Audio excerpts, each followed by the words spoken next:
welcome to my channel. Our today's episode is super special as I'm not going to guide you step by step tutorial, but rather we are going to sit together and plan how to start any Pichwai art. For that, the first thing is we should know how Pichwai paintings are. Come, let's see it together. Let's consider some general examples of Pichwai art. These Pichwai paintings, what are the common findings that you can see here? Every painting generally has a center figure, background and a border. We are going to understand how to create this grid or how to place various objects or elements of Pichwai so that when finished it looks like a complete art form. Every spacing is very important in Pichwai. This is my canvas. First I'm going to leave a negative space, then I'll make my border, and then comes the central part of my canvas. For that I'm using my scale. I'm marking 1 centimeter, 2 centimeter and 0.5 centimeter as well.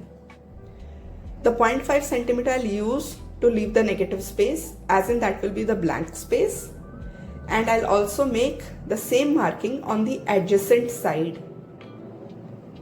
Alright, and then using these dots I will draw the line of the border. The first border will be my 0.5 centimeter that we are going to leave blank, and the second border is the 1 centimeter border where we will draw border design. See, for center part I'll divide the canvas into 4, one vertical line, one horizontal line, and then I'll make the grid of 1 centimeters.